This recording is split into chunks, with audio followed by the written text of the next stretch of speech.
भक्तों, गणपति भगवान की पूजा अर्चना के बिना कोई भी शुभ कार्य पूरा नहीं माना जाता है। गणपति को विघ्नहर्ता, मंगलकर्ता भी कहा जाता है, क्योंकि वह जीवन के सभी कष्ट हर लेते हैं। अगर गणपति देव आप पर प्रसन्न हो जाए तो वह जीवन की सारी ही समस्याएं और बाधाएं दूर कर देते हैं। जीवन में बहुत बार ऐसा होता है कि अचानक से अनेकों परेशानियां आ जाती हैं, जैसे विवाह ना होना, नौकरी का न मिलना, नौकरी छूट जाना, नौकरी में प्रमोशन न मिलना, धन हानि, विवाह में अड़चने आना आदि। इससे हम परेशान होने लगते हैं। हालांकि ये सभी ही समस्याएं हर किसी के जीवन में आती रहती हैं, लेकिन इन समस्याओं से छुटकारा पाना भी जरूरी है। इन परेशानियों से मुक्ति के लिए आपको भगवान गणेश जी की शरण में आना होगा। कुछ विशेष मंत्रों के जाप या श्रवण मात्र से ही आपके सभी संकट दूर होते हैं और मानसिक शांति भी मिलती है। हर माता पिता की इच्छा होती है कि उनके बच्चे की समय पर शादी हो जाए, लेकिन कई बार लग्न कुंडली में ग्रहों की स्थिति ऐसी होती है कि विवाह लायक परिस्थितियां निर्मित नहीं हो पाती हैं। यदि आप भी अपने विवाह में देरी को लेकर चिंतित हैं तो इसके लिए कुंडली में मांगलिक दोष, बृहस्पति और शुक्र ग्रह की खराब स्थिति आदि वजह हो सकती है। यदि किसी जातक की कुंडली में ग्रह दोष के कारण विवाह में देरी हो रही है तो वह जातक हमारे बताए गए मंत्र का जाप या श्रवण पूरा 108 बार कर लेता है तो अपनी इस परेशानी से निजात पा सकता है। आपको बस इस मंत्र को सच्चे मन से पूरा 108 बार जाप या श्रवण करना है। यदि किसी कारणवश इस मंत्र को 108 बार जाप करने में आप असमर्थ हैं तो इस मंत्र को आप अपने घर या दुकान पर मोबाइल फोन में चलाकर 108 बार पूरा श्रवण करें। साथ ही प्रिय भक्तों, आप गणपति गणेश जी महाराज का आशीर्वाद अपने और अपने संपूर्ण परिवार पर पाना चाहते हैं तो इस वीडियो को दिल से एक लाइक करके हमारे चैनल लॉर्ड्स ऑफ चालीसा को सब्सक्राइब करके कमेंट में जय श्री गणेश अवश्य ही लिखें, जिससे गणेश जी के चरणों में आपकी और आपके संपूर्ण परिवार की हाजिरी अवश्य ही लग जाएगी। तो प्रिय भक्तों, गणपति गणेश जी महाराज का शीघ्र शादी विवाह मंत्र इस प्रकार है।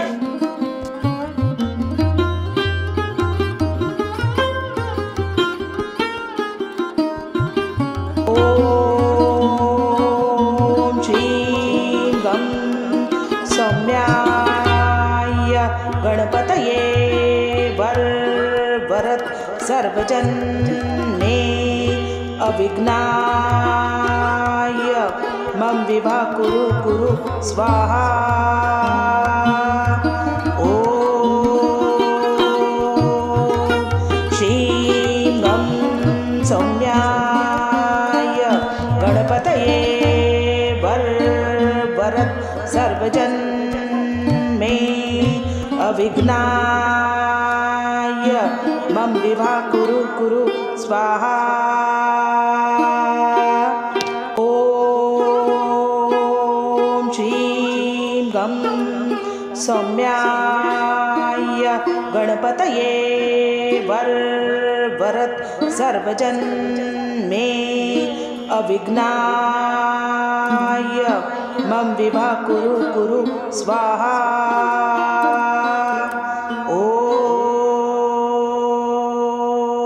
श्रीं गं सौम्याय गणपतये वरद सर्वजन्मे अविघ्नाय मम विवाह कुरु कुरु स्वाहा। ॐ श्रीं गं सौम्याय गणपतये वरद सर्वजन मे अविघ्नाय मम विवाह कुरु कुरु स्वाहा। ॐ श्रीं गं सौम्याय गणपतये वरद सर्वजन मे अविघ्नाय मम विवाह कुरु कुरु स्वाहा। ॐ श्रीं गं सौम्याय गणपतये वरद सर्वजन मे अविघ्नाय मम विवाह कुरु कुरु स्वाहा।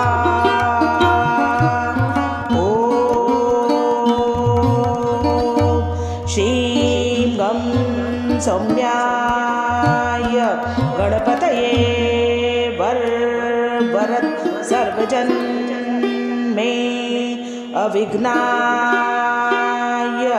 मम विवाह कुरु कुरु स्वाहा। ॐ श्रीं गं सौम्याय गणपतये वरद सर्वजन मे अविघ्नाय मम विवाह कुरु कुरु स्वाहा। ॐ श्रीं गं सौम्याय गणपतये वरद सर्वजन मे अविघ्नाय मम विवाह कुरु कुरु स्वाहा। ॐ श्रीं गं सौम्याय गणपतये वरद सर्वजन मे अविघ्नाय मम विवाह कुरु कुरु स्वाहा। ॐ श्रीं गं सौम्याय गणपतये वरद सर्वजन मे अविघ्नाय मम विवाह कुरु कुरु स्वाहा। ॐ श्रीं गं सौम्याय गणपतये वरद सर्वजन मे अविघ्नाय मम विवाह कुरु कुरु स्वाहा। ॐ श्रीं गं सौम्याय गणपतये वरद सर्वजन मे अविघ्नाय मम विवाह कुरु कुरु स्वाहा। ॐ श्रीं गं सौम्याय गणपतये वरद सर्वजन मे अविघ्नाय मम विवाह कुरु कुरु स्वाहा। ॐ श्रीं गं सौम्याय गणपतये वरद सर्वजन मे अविघ्नाय मम विवाह कुरु कुरु स्वाहा। ॐ श्रीं गं सौम्याय गणपतये वरद सर्वजन मे अविघ्नाय मम विभा कुरु कुरु स्वाहा। ॐ श्रीं गं सौम्याय गणपतये वरद सर्वजन मे अविघ्नाय मम विभा कुरु कुरु स्वाहा। ॐ श्रीं गं सौम्याय गणपतये वरद सर्वजन मे अविघ्नाय मम विभा कुरु कुरु स्वाहा।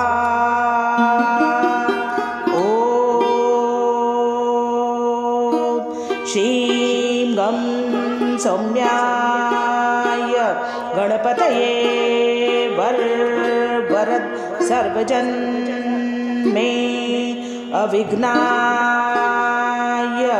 मम विभा कुरु कुरु स्वाहा। ॐ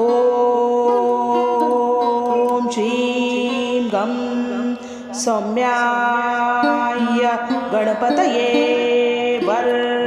वरद सर्वजन मे अविघ्नाय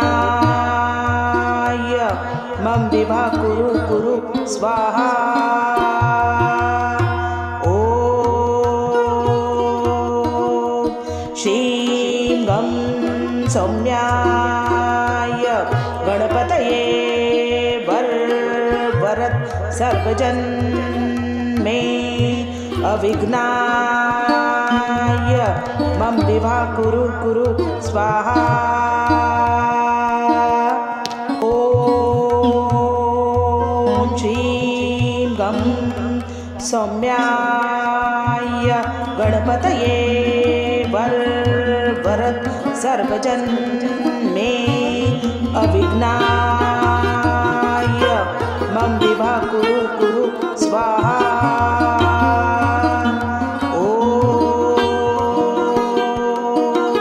श्रीं गं सौम्याय गणपतये वरद सर्वजन मे अविघ्नाय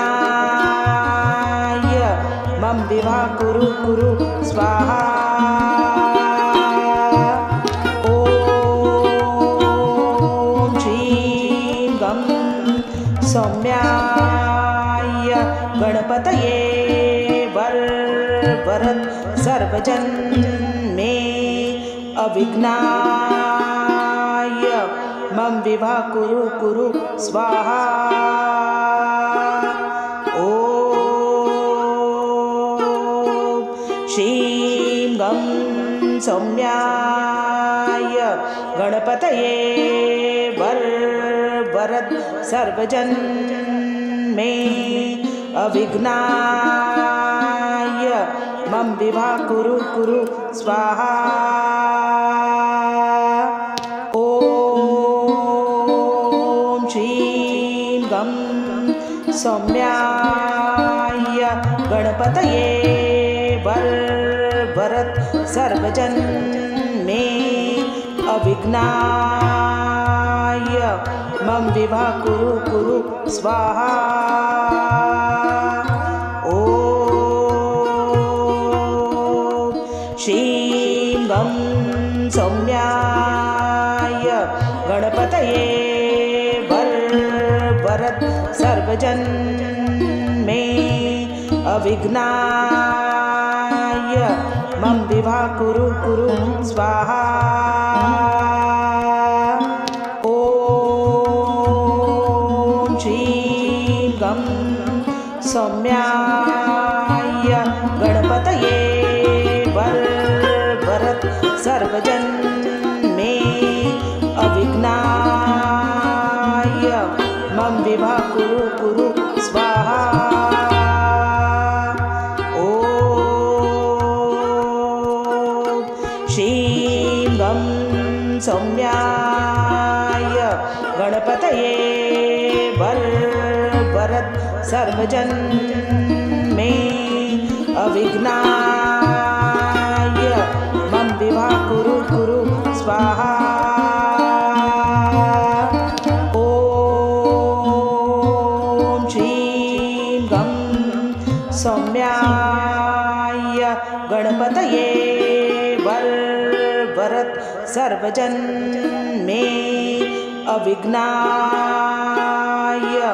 मम विवाह कुरु कुरु स्वाहा। ॐ श्रीं गं सौम्याय गणपतये वरद सर्वजन मे अविघ्नाय मम विवाह कुरु कुरु स्वाहा। ॐ श्रीं गं सौम्याय गणपतये वरद सर्वजन मे अविघ्नाय मम विवाह कुरु कुरु स्वाहा। ॐ श्रीं गं सौम्याय गणपतये वरद सर्वजन मे अविघ्नाय मम विवाह कुरु कुरु स्वाहा। ॐ श्रीं गं सौम्याय गणपतये वरद सर्वजन मे अविघ्नाय मम विवाह कुरु कुरु स्वाहा। ॐ श्रीं गं सौम्याय गणपतये वरद सर्वजन मे अविघ्नाय मम विवाह कुरु कुरु स्वाहा। ॐ श्रीं गं सौम्याय गणपतये वरद सर्वजन मे अविघ्नाय मम विवाह कुरु कुरु स्वाहा। ॐ श्रीं गं सौम्याय गणपतये वरद सर्वजन मे अविघ्नाय मम विवाह कुरु कुरु स्वाहा। ॐ श्रीं गं सौम्याय गणपतये वरद सर्वजन मे अविघ्नाय मम विवाह कुरु कुरु स्वाहा। ॐ श्रीं गं सौम्याय गणपतये वरद सर्वजन मे अविघ्नाय मम विवाह कुरु कुरु स्वाहा। ॐ श्रीं गं सौम्याय गणपतये वरद सर्वजन मे अविघ्नाय मम विवाह कुरु कुरु स्वाहा। ॐ श्रीं गं सौम्याय गणपतये वरद सर्वजन मे अविघ्नाय मम विवाह कुरु कुरु स्वाहा। ॐ श्रीं गं सौम्याय गणपतये वरद सर्वजन मे अविघ्नाय मम विभा कुरु कुरु स्वाहा। ॐ श्रीं गं सौम्याय गणपतये वरद सर्वजन मे अविघ्नाय मम विभा कुरु कुरु स्वाहा। ॐ श्रीं गं सौम्याय गणपतये वरद सर्वजन मे अविघ्नाय मम विभा कुरु कुरु स्वाहा। ॐ श्रीं गं सौम्याय गणपतये वरद सर्वजन मे अविघ्नाय मम विभा कुरु कुरु स्वाहा। ॐ श्रीं गं सौम्याय गणपतये वरद सर्वजन मे अविघ्नाय मम विभा कुरु कुरु स्वाहा। ॐ श्रीं गं सौम्याय गणपतये वरद सर्वजन मे अविघ्नाय मम विभा कुरु कुरु स्वाहा। ॐ श्रीं गं सौम्याय गणपतये वरद सर्वजन मे अविघ्नाय मम विभा कुरु कुरु स्वाहा। ॐ श्रीं गं सौम्याय गणपतये वरद सर्वजन मे अविघ्नाय मम विभा कुरु कुरु स्वाहा। ॐ श्रीं गं सौम्याय गणपतये वरद सर्वजन मे अविघ्नाय मम विभा कुरु कुरु स्वाहा। ॐ श्रीं गं सौम्याय गणपतये वरद सर्वजन मे अविघ्नाय मम विभा कुरु कुरु स्वाहा। ॐ श्रीं गं सौम्याय गणपतये वरद सर्वजन मे अविघ्नाय मम विभा कुरु कुरु स्वाहा। ॐ श्रीं गं सौम्याय गणपतये वरद सर्वजन मे अविघ्नाय मम विभा कुरु कुरु स्वाहा। ॐ श्रीं गं सौम्याय गणपतये वरद सर्वजन मे अविघ्नाय मम विभा कुरु कुरु स्वाहा। ॐ श्रीं गं सौम्याय गणपतये वरद सर्वजन मे अविघ्नाय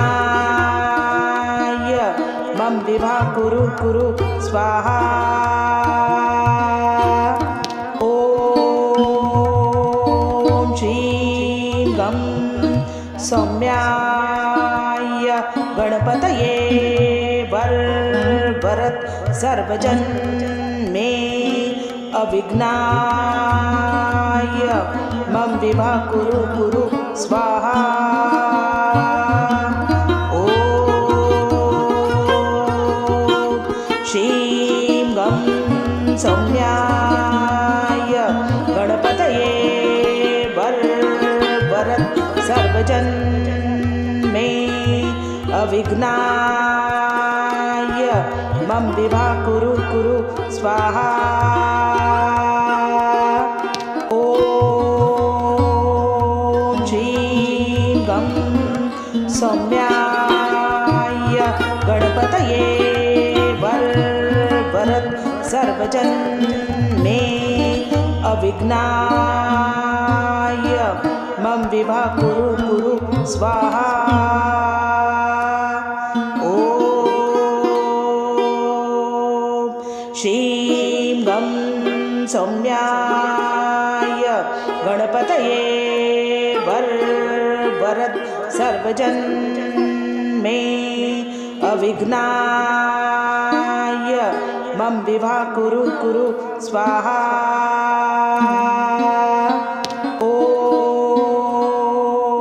श्रीं गं सौम्याय गणपतये वरद सर्वजन मे अविघ्नाय मम विभा कुरु कुरु स्वाहा। ॐ श्रीं गं सौम्याय गणपतये वरद सर्वजन मे अविघ्नाय मम विभा कुरु कुरु स्वाहा। ॐ श्रीं गं सौम्याय गणपतये वरद सर्वजन मे अविघ्नाय मम विभा कुरु कुरु स्वाहा। ॐ श्रीं गं सौम्याय गणपतये वरद सर्वजन मे अविघ्नाय मम विभा कुरु कुरु स्वाहा। ॐ श्रीं गं सौम्याय गणपतये वरद सर्वजन मे अविघ्नाय मम विभा कुरु कुरु स्वाहा। ॐ